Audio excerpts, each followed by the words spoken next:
Good morning. Welcome to Radio Tiny House. I'm Barry Smith. And I'm Beth. And here we are. Today is Tuesday, May 4th. So, May the 4th be with you. And also with you. Thank you. May the 4th, our daughter, the youngest daughter, thinks that it should be a national holiday. Yes. Well, our oldest daughter, too. Two, probably. If it's going to be a national holiday, it should be an international holiday. It'd be the world's everybody first. Watches Star Wars. Well, I guess Christmas and Easter are international holidays, but Easter falls on different dates, depending on whether you're, where you are and whether you're Russian Orthodox or Greek Orthodox or whatever. So anyway, maybe it should just be the next new international holiday. I love it. I like that too. I think that'd be fun. We could all with Baby Yoda as the mascot. As the mascot with his coffee or whatever drink he's drinking. Right. But it would be fun. We could all wear like robes and pretend that we're Jedi or Sith or whatever. The Sith guys are scary looking, but they are kind of scary looking, but kind of cool looking. Yeah. Too. All right. So good morning. Hope you're having a great day. You may hear thunder in the background. Yes. You may see shadows. It's very dark here today. So we're back from Laurel, Mississippi. We are. We had a very nice trip, actually. Laurel is a cute town. It is. That is, I said before, it's bigger than I thought it was. That is just on it's not really just on the cusp of coming back because people have really gone in. And in the historic district, there are a lot of beautiful homes, a lot of totally different types of homes that have been completely redone. Right. And then there are a lot of like warehousey buildings that probably were for lumber because it was a lumber town. Right.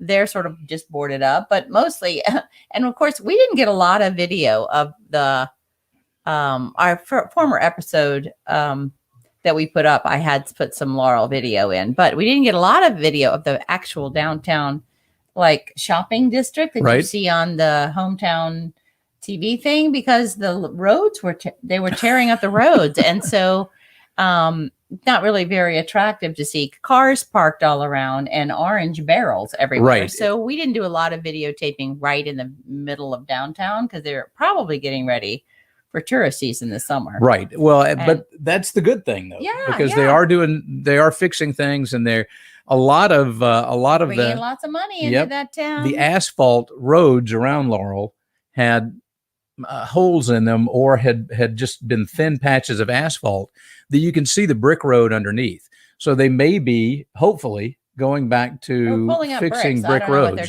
Don't know what they're doing. But the roads were sort of rough. We were driving around just on the outskirts, and I was like, good grief, these roads are rough. So, I mean, obviously, there's big thunder. If you live in a small rural town and you're relying on tax base to keep everything up and everybody moves somewhere else and you don't have the money in your tax base to keep up with roads, they're going to get a little tricky. That's very true, yeah. But now I think because of Hometown and HGTV and Ben and Aaron Napier, they're pulling people there. And then after that, we went up. We said we were going to drive to Wetumpka because they're doing a spin-off show, or they're doing like a takeover. I think they're calling it Hometown Takeover. Right. It's a bunch of people from HGTV that are going in to help out to redo, but Ben and Aaron are kind of leading the charge. Right, in Wetumpka, Alabama, which is about 17 miles from Montgomery. Right. And we did drive through. Of course, they hadn't launched the show yet, and so we didn't have anything we could go find. Right. I didn't realize the Big Fish house was there. I think I'm saying that right, from the movie The Big Fish. Right. So we watched the big house in the Big Fish, not the Big Fish house. Well, that's what they call it. Oh, do they? The Big Fish house. Oh, okay. It doesn't look like a fish. No, it's is that the rain? That's the rain. Yeah. So you might hear the pitter patter of little tin roof. That's one of the favorite things that we have about living in houses that have tin roofs is that we love the sound of rain. Right. But if it gets really loud, like in our house, because we have R38 insulation in the ceiling, you don't hear it that much. Right. But here in this shoffice, we don't have that. And so you do hear the rain a lot more. But you might hear it in the background when we're going to just call that a nice rainy day. Yep. Yeah, you might hear it. And if you don't hear it and you want to hear it, then we can record it. So it's very, it is honestly very soothing. But if hail starts, then we may have to stop. We may have to stop. Number 2 I've got is pandemic sheds are Pandemic kind sheds. of chic sheds these days. They are. It's the thing. It is the thing. We know we lived in a tough shed. And if you haven't seen our tough shed, I'll put a little link up here at the top in the YouTube about our tough shed home that ended up going viral. We've seen it. We're trying to keep track of it. It's about 3 million shares. Right. And people say, oh, it's going to blow it away in the wind and whatever. And ours is like anchored down to the foundation. We have experienced at least 60-mile-an-hour wind gust. Yes. And Probably 80. right. And probably. But, you don't really know if you don't have a wind gust ohmometer on your property. I don't even know what that would be called. A wind gust ohmometer. I like that. I don't know what that is. You can buy those from Ron Popeil. Exactly. Oh, anyway, we'll have a link in our web. Well, yeah, so you can buy it. What'd you call it? A window. Anyway. I think we've just invented a new product to sell. Yes, we have. Now I'm lost. Oh, so, but we never have thought about the shed that is not anchored Right. to anything. And I was watching some guy on about his shed, and he has like these big anchors, that he screw down into the ground and straps and everything. I'm like, maybe we should. And now that we're starting to really invest in fixing up our shed, Right. maybe we should anchor the thing down. Yeah, because I don't really want it blowing down the hill into our house. So we do. We kind of live on a little hill slope that has updraft all the time. So we have breezes on our house all the time. So my theory is, if the winds are 60-mile-an-hour winds in town, we probably have significantly more. Right. And of course, the shed is sitting on the kind of the top of the hill. So one day it may go sailing off until we get it hooked up. Well, there's a lot of tied stuff in down. here, so it I may know. not. It Well, may not budge. That's true. It's pretty. We've added a lot of weight on the shed, so maybe it'll be all right. But anyway, I think the rain is abating a little bit. Okay, so what I can do now is I can go in and I can put some filters on it to remove the rain sounds. Or we leave it in for everybody else to be able to hear rain on our tin roof. Well, that's true, because we don't strive for a perfect podcast. No. We strive.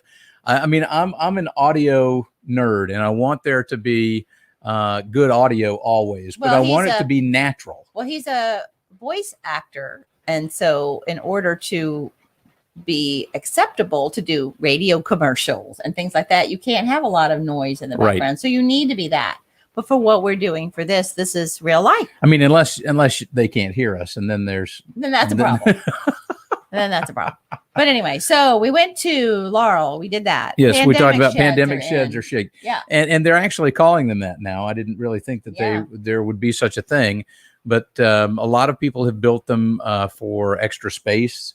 They've built Working them as from home. work offices to work from home, learning areas for their kids that are doing distance that's learning. a huge reason we started really fixing this up again, was because we had to convert it to a homeschool Right. room, because with 2 tiny houses on the property and 3 children that are homeschooling, it's tight. Yes, it is. And so having a homeschooling space for the kids to come up and work Was gives important. everybody a little bit of space. I mean, at some point you can only stay in a very small space full time, Right. 24/7. And I mean, it- we have acreage, but it's hot, it's cold, it's rainy. So you go in your house. Right. And that way the kids don't have to be, I mean, they can come up here and get away from their house or our house to go to school. They can come up here and play. They can, with my drums up here, Aiden was up here playing the other day after their school session, which is fun to hear. And now that we've got a TV up here, then they can, Yeah. maybe we can even put a computer up here and we can play games or something Right. like that. To recap, if you haven't seen our other or listened to us before, in our shoffice, we call it, we have Barry's voice narration studio in the back.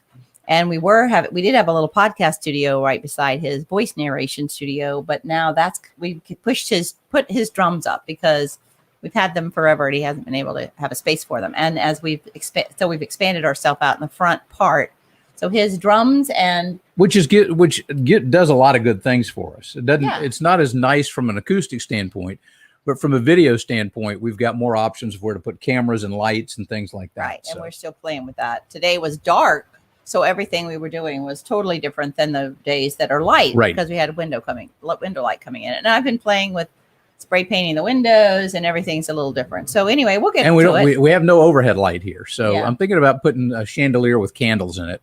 That's going to be helpful. Soft lighting. Soft lighting. Anyway, enough about that. Pandemic shed. So that's Pandemic kind of shed. Well, wait. So our shed has become a a pandemic shed. right? So just because of, kind of what's happened to us, it's kind of a reflection, I think, of what's happened to a lot of folks. I was in some big group and I posted our house because somebody was asking what we did. And I said, here's our house. It's gone viral.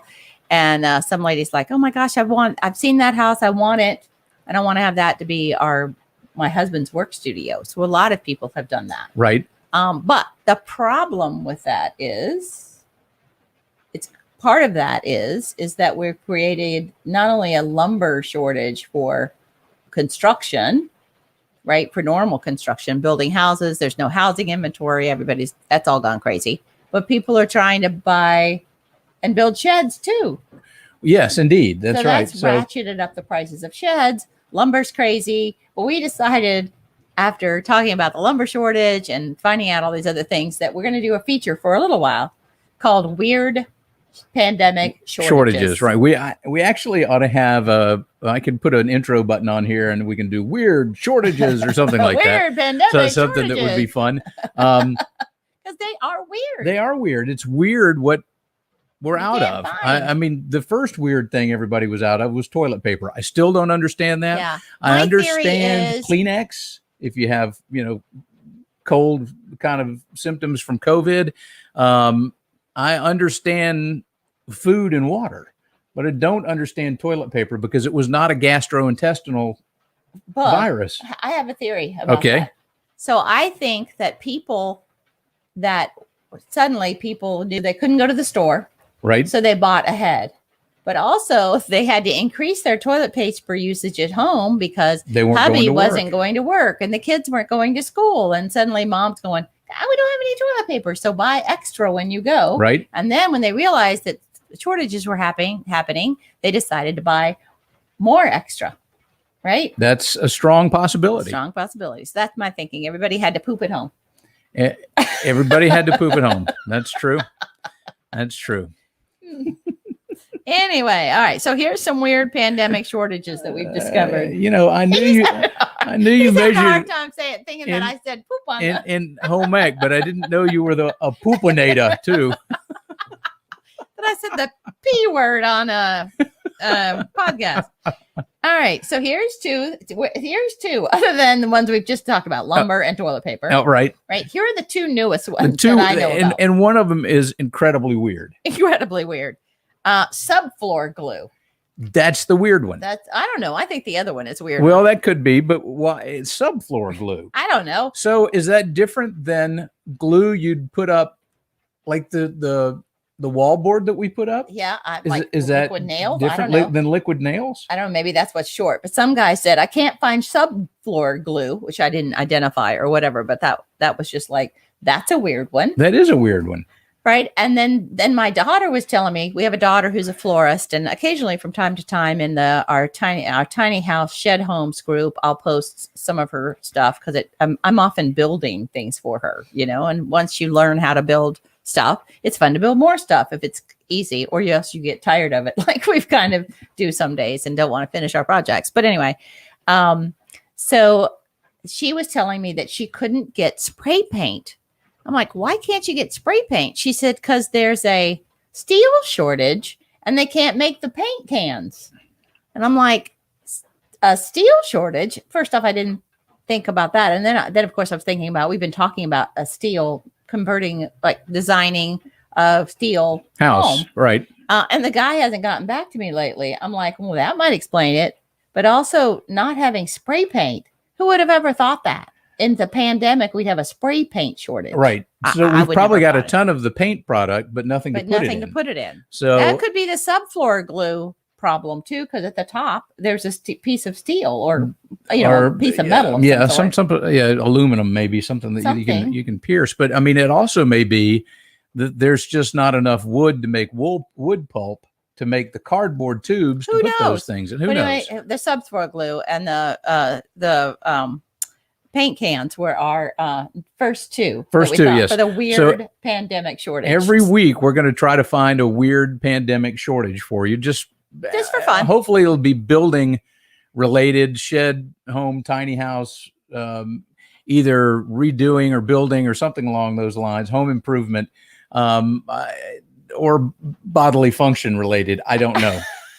Not anymore after I've said the P word on the podcast. Maybe there's a baby wipe shortage. Maybe there is.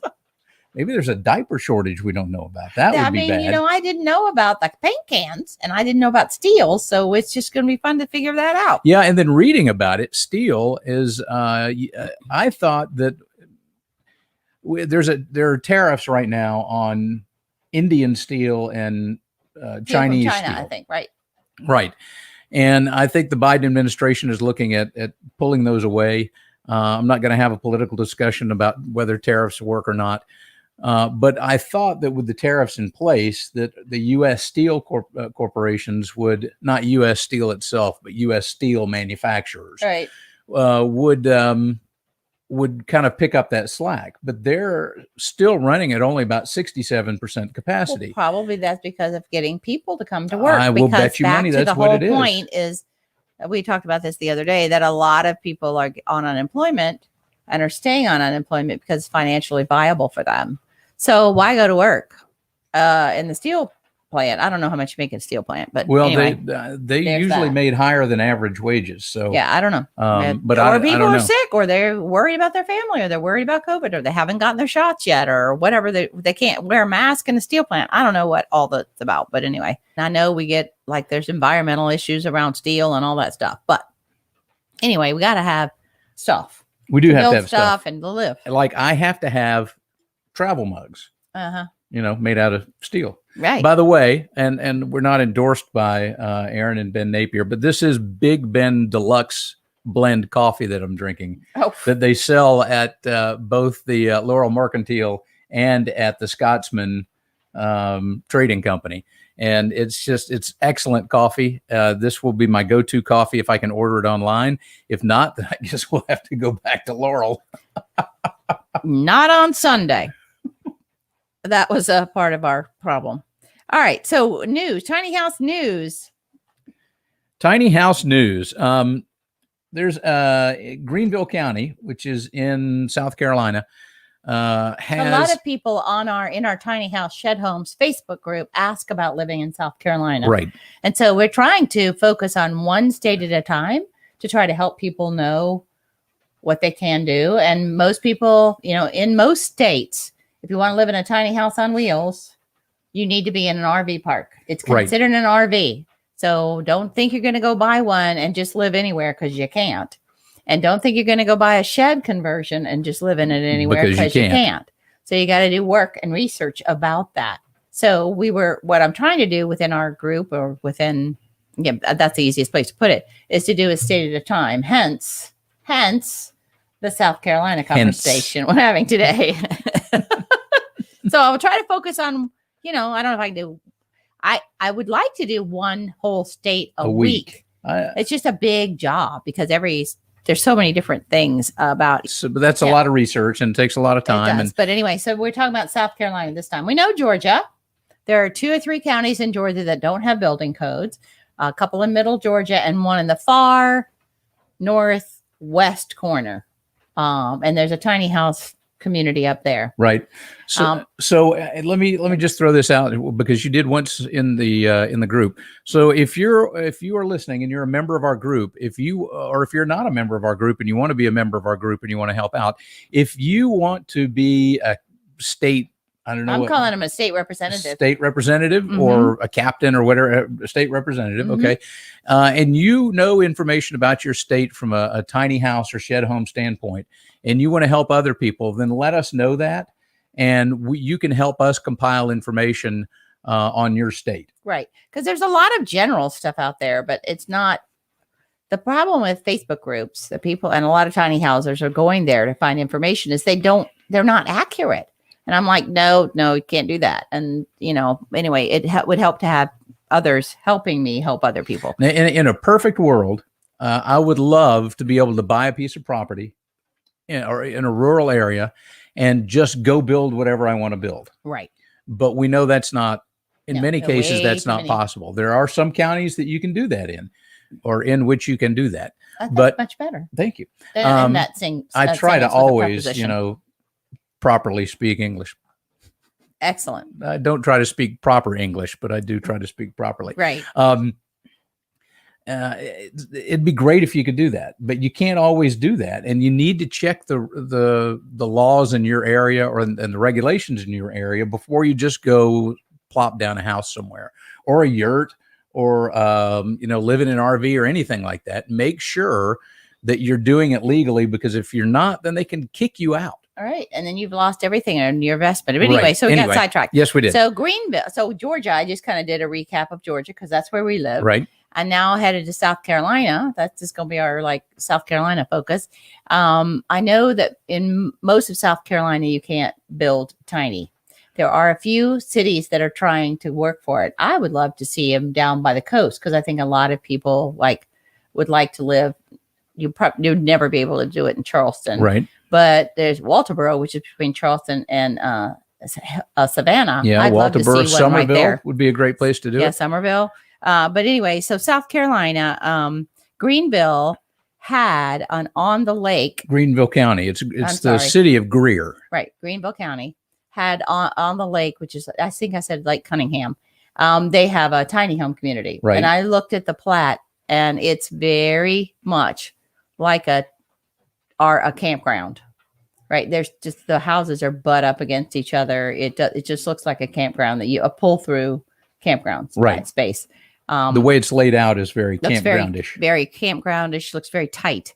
They're putting park model homes in there. The lots are $450 a month to rent, and the houses that they're recommending or they're approved to go in there are about 70 to 80,000. So if you do the math, you're coming in at somewhere about $1,000 a month. Right. But you're living on the lake. Right. That's not a bad deal. But I think people in the area have decided that they don't want replicating that on their lakefront property because it looks like a campground. And it's tight. So they are asking for laws around unincorporated places where people can build tiny houses. Right. And they had a discussion about that you just read. Right. Yeah. They're looking to have some rules regarding the number of houses that you can have in what they're calling pocket neighborhoods, which is most of the tiny house communities that we've seen are kind of done like campgrounds. They're just stuck out there. There's it's just a strip of road, plugs, and you plug your house in. Right. And they're not true pocket neighborhoods or what we would consider true pocket neighborhoods. There's no courtyard. There's no gathering place. There's not anything like that. And that's kind of been our idea for a long time, is to be able to develop locations that looks like a place you'd really want to live, like a community, not like a subdivision or an old timey trailer park. Right. But an area where people want to live, that's landscaped nicely and that has a community house where you can go have cookouts or, sit around a campfire with your neighbors or something like that. Well, we say this every time. You've got to check your county to see. I understand that there's some of the counties even required engineered drawings and things like that. It's difficult to live in a shed home in South Carolina unless you build it on site like we did. And that would be true of Georgia too. Right. We built on site, we built to code, but we just used the shed outer edge shell of the shed to speed up our process. Right. But we built it like a house. Anyway, so and ready removables, the kind that you see on the corners and somebody's going to bring to you, are probably going to be difficult to inhabit full time. Although I have seen them being used for Airbnbs in South Carolina. Right. So there is so you have to check your county. You also have to check with your city if you're in a city, and you also have to check that particular piece of property because zoning has everything to do with what you can do on each thing. Just to tell you, in case you decide you want to buy a piece of property, right? Make sure you do all your research before you buy, or you could get stuck. And I see it over and over again in these Facebook groups. People bought, they thought they could do something. They didn't bother to check or didn't know to check. Probably more it's about not knowing. Right. And then they got stuck with a piece of property that they can't do what they thought they were going to do. Right. The South is a lot more lenient. That's true. Because we don't have the population Although I did read about the tiny house neighborhood for homeless people that has finally been approved in Vermont, in some city in Vermont. Okay, let me back up and say the South is more lenient in general, but cities, because they have the pressure of trying to house a bunch of people, they are getting more, while stringent, they're getting more open. Right. The tiny houses, they have a lot of rules around it. And Georgia has approved Appendex Q. I don't think South Carolina has that on, which is tiny house rules. I don't think South Carolina has that on their radar. I don't know. I read today that they have, South Carolina adopted the international ICC building code. Yeah. So I don't know if that is actually part of that or if it's an addendum to it. I don't know. No. As I understand it, you adopt a certain building code and then you have to pick which appendixes you'll go with. So anyway, I know that sounds technical. It's not that hard. Just go look up Appendex Q, Google it, and you can find out what I'm talking about. But it's specific laws that give availability to get into lofts, live in certain size rooms, that kind of thing. It just widens the availability for you to have a tiny home. Right. So it's good and bad. I mean, once you start putting rules, it's tricky. Right. Yeah. Wow. Look at that peak. That was thunder, guys. Once you start adding rules to anything, that it becomes trickier to do. What you might want to do. So yeah.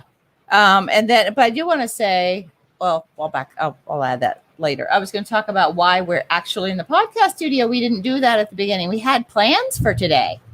We did have plans for today, but the weather put an end to it. We were going to interview and go out to her place, a young lady who doesn't technically live in a tiny house, but she has her business is based in a tiny house on wheels, and she takes it with her. Right. It's a Kiki's Clothing. Is that what I think that's what it's called. We'll make sure we have all the information when you actually get to interview her. Yes, we're gonna interview her now. We've rescheduled that for next week because the bottom is falling out, as you can probably hear in the background, and I wanted to be able to show the outside and sit outside and talk with her. She parks her tiny home in a furniture store parking lot in a small town, and not tiny home. Her tiny shop, business, pop-up shop, whatever we call it. And it's a clothing store. And I just, one of the things I want to focus on is helping people figure out how they can have the lifestyle of the less overhead, but have a way to make income. Right. And this is one way I think that people, once you learn how to build a tiny house, just go build yourself a tiny store. That's exactly right. And she goes to tiny house festivals and to fairs and all sorts of other things. And parks it during the week in town. Yep. So we're going to be interviewing her next week. Right.